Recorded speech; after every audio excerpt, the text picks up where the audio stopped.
Video में हम derive करेंगे एक डेरिवेशन जो कि है discharge through fully submerged orifice. मतलब जो फुली सबमर्ज्ड ऑरिफिस होता है उसमें जो डिस्चार्ज होता है उसका फॉर्मूला हम डेराइव करेंगे। ठीक है, उसके लिए हमें सबसे पहले इसको डेराइव करने के लिए हमें कुछ टर्म्स जो हैं वो जाननी होंगी। जैसे कि सबसे पहले तो हमें यही जानना होगा कि ऑरिफिस क्या होता है, और उसके बाद उससे रिलेटेड जितनी भी टर्म्स हैं थोड़ी बहुत जो कि हमें डेरिवेशन के लिए बहुत ही ज़्यादा यूजफुल होंगी, हम वो सब जानेंगे। उसके बाद हम डेरिवेशन पे जाएंगे। तो सबसे पहले हम जानते हैं ऑरिफिस क्या होता है। ऑरिफिस एक छोटी सी ओपनिंग होती है, किसी भी क्रॉस सेक्शन की हो सकती है ये। ठीक है, ये इस तरीके से ये एक टैंक होगा, उसकी साइड पे कुछ एक छोटी सी ओपनिंग होगी जो कि सर्कुलर, रेक्टेंगुलर या ट्रायंगुलर किसी भी टाइप की हो सकती है। ठीक है, ये टैंक के बॉटम में होगी। ठीक है, और इसमें से जो फ्लूइड निकलेगा जिसको हम वाटर जेट भी बोल सकते हैं, मतलब जो फ्लूइड निकलेगा, अब इस फ्लूइड को हम मतलब उस फ्लूइड का हम डिस्चार्ज फाइंड आउट कर सकते हैं with the help of orifice. ठीक है, और यही इसका यूज होता है ऑरिफिस का। हम इससे हम रेट ऑफ फ्लो निकालते हैं, मतलब डिस्चार्ज निकालते हैं with the help of orifice. ठीक है, अब इसके साथ आपको एक डायग्राम में ये एक चीज दिख रही है, वीना कॉन्ट्रैक्टा एक टर्म। ठीक है, ये क्या होता है अब हम ये जानते हैं। अब वीना कॉन्ट्रैक्टा क्या होता है, लिक्विड जब इसमें से ऑरिफिस में से निकल रहा होता है जेट के फॉर्म में, जैसे आपको ये दिख रहा है इस तरीके से एक जेट के फॉर्म में निकल रहा होता है। ठीक है, और उसका जो क्रॉस सेक्शन होता है वो धीरे धीरे उसका कम होता जा रहा होता है, मतलब एरिया जो होता है उसकी क्रॉस सेक्शन एरिया वो कम होता जा रहा होता है ऑरिफिस में से निकलते हुए। ठीक है, जैसे आप देख रहे हो यहाँ पे काफी ज्यादा है, फिर उसके बाद निकलते निकलते ये धीरे धीरे कम होता जा रहा है। ठीक है, ये इस वाटर जेट का कम होता जाता है और धीरे धीरे इतना कम हो जाता है, एक पॉइंट ऐसा आता है जैसे कि ये सी करके आपको दिख रहा है पॉइंट। ठीक है, एक ऐसा पॉइंट आएगा जहाँ पे जाके ये बिल्कुल मिनिमम हो जाएगा। ठीक है, इतना मिनिमम कि उससे कम मतलब क्रॉस सेक्शन नहीं होगा इस जेट का। उसके बाद क्या होता है कि वो जेट जो है वो थोड़ा सा डाइवर्ज करता है, मतलब उससे उस वाले एरिया से थोड़ा सा ज़्यादा हो जाता है। मतलब अगर मैं आपको डायग्राम बना के दिखाऊं अगर, तो वो इस तरीके से जैसे ये जेट आ रहा है और ऐसे करके ऐसे हुआ। ठीक है, ये एक पॉइंट मतलब बहुत कम आपको इसने क्लियरली उसमें दिखेगा नहीं, पर ये इस तरीके से ही थोड़ा सा पहले कम होता है फिर उसके बाद थोड़ा डाइवर्ज होता है। तो मतलब जो सबसे कम जो डाया होगा, मतलब इसका एरिया होगा, क्रॉस सेक्शन एरिया होगा, उसी पॉइंट को बोला जाएगा वीना कॉन्ट्रैक्टा।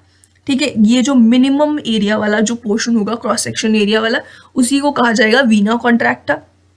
और ये अप्रोक्सीमेटली कितने डिस्टेंस पे होता है, ये ऑरिफिस से कितने डिस्टेंस पे होता है, ये ऑरिफिस का अगर हम डाया मान लें कि ऑरिफिस का जो डाया है वो D0 है।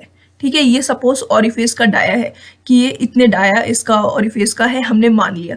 तो ये हो जाएगा, ये ऑरिफिस के डाया के मतलब हाफ टाइम्स जो है ये होगा, इतने डिस्टेंस पे होगा ये। ठीक है, वीना कॉन्ट्रैक्टा जो है ये कितने डिस्टेंस पे होगा ऑरिफिस से, ये होगा ऑरिफिस के डाया का हाफ। ठीक है, इतना डिस्टेंस पे ये वीना कॉन्ट्रैक्टा होता है। ठीक है, और वीना कॉन्ट्रैक्टा पे क्या होता है कि इस पे मिनिमम एरिया होता है, एरिया ऑफ क्रॉस सेक्शन, उसके साथ साथ मिनिमम एरिया जो होगा उसके साथ और भी कुछ होती है कि स्ट्रीम लाइंस जो होती हैं, स्ट्रीम्स लाइंस जो होती हैं वो बिल्कुल स्ट्रेट होती हैं वीना कॉन्ट्रैक्टा पे और पैरेलल होती हैं टू ईच अदर, एक दूसरे के बिल्कुल पैरेलल होंगी, स्ट्रेट होंगी और परपेंडिकुलर होंगी किसके, प्लेन ऑफ ऑरिफिस की। मतलब ऑरिफिस के प्लेन, मतलब ऑरिफिस से बिल्कुल जो है वो परपेंडिकुलर हो जाती है। ठीक है, वीना कॉन्ट्रैक्टा पे स्ट्रीम लाइंस, ठीक है, स्ट्रेट हो जाती है, परपेंडिकुलर पैरेलल हो जाती है एक दूसरे के और परपेंडिकुलर हो जाती है to the plane of orifice. ठीक है, उसी पॉइंट को बोला जाता है वीना कॉन्ट्रैक्टा।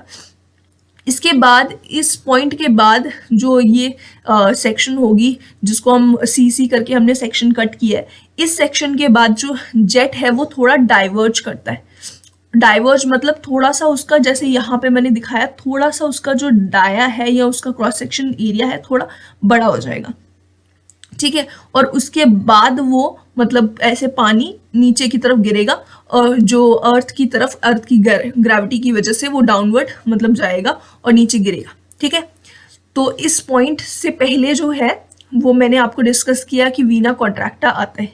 ठीक है, अब डिस्चार्ज निकालने से पहले हम ये जान लेते हैं कि फुली सबमर्ज्ड ऑरिफिस कौन सा होता है। फुली सबमर्ज्ड ऑरिफिस वो होगा जिसमें आउटलेट साइड जो होगी वो पूरी तरह से सबमर्ज्ड होगी और ये जो लिक्विड जेट यहाँ से निकलेगा, ठीक है, वो वाटर के अंदर ही निकलेगा, या लिक्विड जो भी हम यहाँ पे होगा लिक्विड, ठीक है, इस लिक्विड के अंदर ही निकलेगा, ठीक है।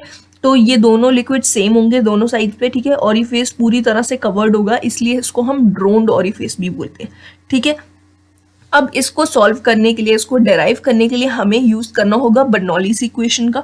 और आपको पता है कि बर्नौलीज इक्वेशन हमें यूज करनी है अगर, तो उसके लिए 2 पॉइंट सिलेक्ट करने होंगे। पहला पॉइंट होगा 1 और 2। 2 पॉइंट कौन सा है, जो कि वीना कॉन्ट्रैक्टा पे लिया जाता है, और जो फर्स्ट पॉइंट है 1, इसको लिया जाएगा रिजर्वॉयर में अपस्ट्रीम साइड में, ठीक है। ऑरिफिस की अपस्ट्रीम साइड में हमने रिजर्वॉयर में 1 पॉइंट ले लिया, ठीक है। अब हमने क्या लेट किया है, H1 और H2। H1 क्या है, H1 जो ऑरिफिस है, ऑरिफिस का जो टॉप है, बिल्कुल टॉप जो है, वहां से अपस्ट्रीम साइड में जो वाटर की मतलब हाइट है, वाटर कितनी हाइट तक है, उसको H1 बोला जाएगा। और जो ऑरिफिस का जो बॉटम है, उससे लेके अपस्ट्रीम साइड में जो वाटर की हाइट है, उसे H2 बोला जाएगा, ठीक है। और जो डिफरेंस है इन दोनों साइड्स में, मतलब अपस्ट्रीम में और डाउनस्ट्रीम में वाटर लेवल का डिफरेंस जो है, उसे बोला जाएगा H, ठीक है। और विड्थ जो है ऑरिफिस की, उसको B ले लिया है। ऑरिफिस की विड्थ जो है वो B ले लिया। ये क्रॉस सेक्शन एरिया जब हमें फाइंड आउट करना होगा तो उसके लिए यूजफुल होगा। और CD जो है वो कोफिशिएंट ऑफ डिस्चार्ज है, जो कि हमें लास्ट में यूज करना होगा इन दोनों चीजों का। अब हम इन दोनों पॉइंट्स पे अप्लाई करते हैं बर्नौलीज इक्वेशन, ठीक है। बर्नौलीज इक्वेशन अगर हम अप्लाई करेंगे तो यहाँ पे आ जाएगा P1 upon rho g plus V1 square upon 2G plus Z1 is equals to P2 upon rho g plus V2 square upon 2G plus Z2। अब यहाँ पे Z1 is equals to Z2 is equals to 0 है, क्योंकि ये दोनों point same line पे लाई कर रहे हैं। ऑरिफिस के एग्जैक्ट सेंटर को अगर हम देखें तो उसी लाइन पे ये दोनों पॉइंट्स लाई कर रहे हैं, ठीक है। तो ये पॉइंट्स जो है, ये Z1 और Z2 जो डाटम है वो 0 हो जाएगा, ठीक है। और फिर बच गया P1 upon rho g plus V1 square upon 2G is equals to P2 upon rho g plus V2 square upon 2G। अब यहाँ पे मैं आपको बता दूं कि प्रेशर हेड जो होता है P is equals to rho g h होता है ना हमारे पास, तो इसमें से अगर हम H निकाले तो हमें मिलेगा P अपॉन रो जी, यही होता है प्रेशर हेड। अब प्रेशर हेड यहाँ पे क्या हो जाएगा, जो वाटर का लेवल होगा तो उसी को हम प्रेशर हेड बोलेंगे।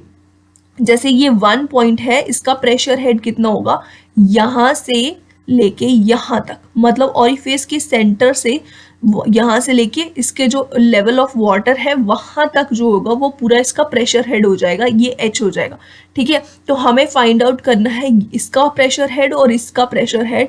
तो मतलब कि ये ऑरिफिस से के सेंटर से वाटर लेवल कितनी हाइट पे है, वही हमारे पास प्रेशर हेड्स हो जाएगा P1 और P2, ठीक है। तो अगर हम पहले वाले पोर्शन का निकालें, pressure head at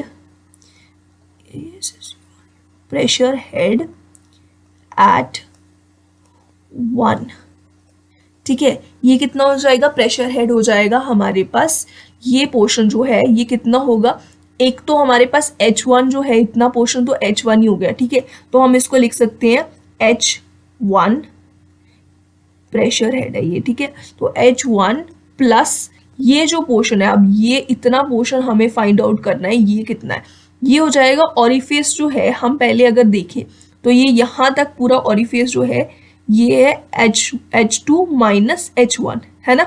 H2 minus H1 करते हैं तो पूरे ऑरिफिस की जो डेप्थ है वो हमें मिल जाती है। तो ये लिख सकते हैं हम H2 minus H1 divided by 2।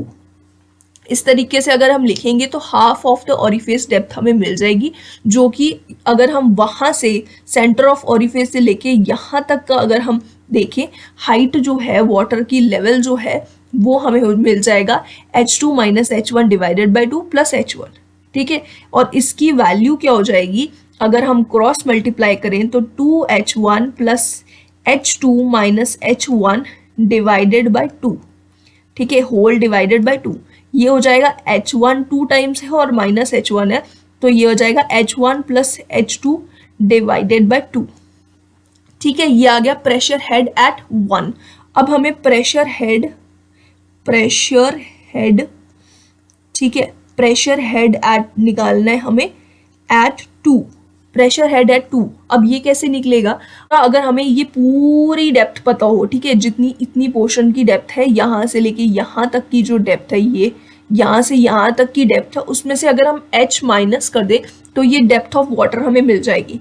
अब ये पूरी डेप्थ हमें पता चल चुकी है ऑलरेडी, ठीक है। ये जो हमारे पास पूरी डेप्थ आई थी, ये पूरी डेप्थ थी, तो ये थी H1 plus H2 minus H1 upon 2, ठीक है। इसमें से अगर हम H माइनस कर दें तो प्रेशर हेड एट 2 मिल जाएगा हमें, ठीक है। अब ये जो H1 plus H2 minus H1 by 2 था, यही तो था ये H1 प्लस H2 अपॉन 2, यही था H1 plus H2 divided by 2 minus H, या फिर हम क्रॉस मल्टीप्लाई करके फिर से इसको हम, यही आना था H1 plus H2 divided by 2। अब इसमें से माइनस कर दिया हमने H, तो हमें मिल गया प्रेशर हेड एट 2, ठीक है।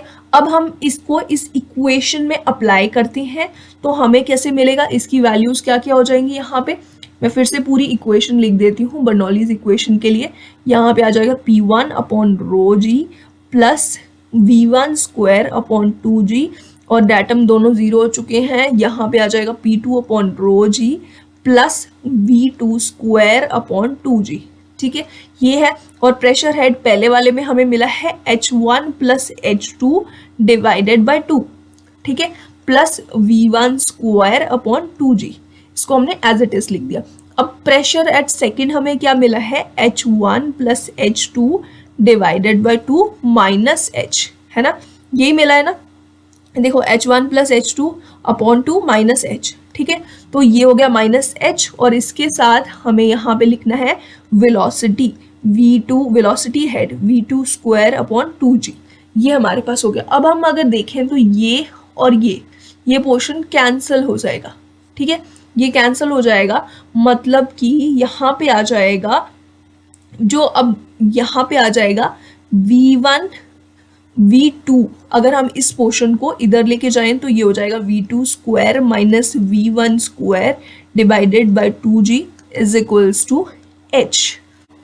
अब यहाँ पे V1 जो है वो ऑलमोस्ट जीरो हो जाएगी, क्यों, क्योंकि रिजर्वॉयर में पानी जो होगा वो थोड़ा मतलब एकदम ऐसे शांत होगा, तो उसकी वजह से वेलोसिटी वहाँ पे उतनी होगी नहीं, और जिसकी वजह से V1 की वैल्यू जीरो हो जाएगी। ये हो जाएगा V2 square upon 2G is equals to H।